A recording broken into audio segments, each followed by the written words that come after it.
Na këpute shpirti në vlla, dedikimet prekse për 20 vjeçarin Lezhjan që u përplas kokë më kokë me kamionin në Itali.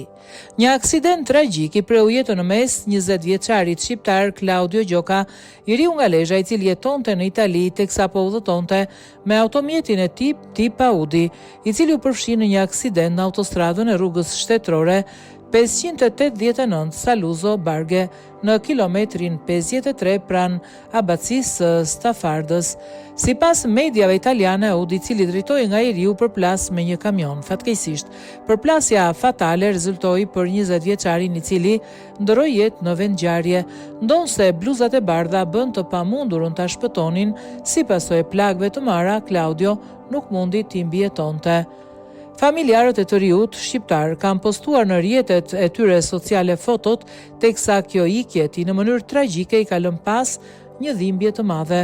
Na këpute shpirti në vlla, na coptove zemrën o Claudio, shkruan kushëriri 20 vjeçarit bashkangjitur fotove krah tij. O shpirti tetës, na coptove zemrat mor Claudio, të dashtë Zoti pranë se ke qenë i miri i botës o shpirt, shkruan një tjetër familjar e tij.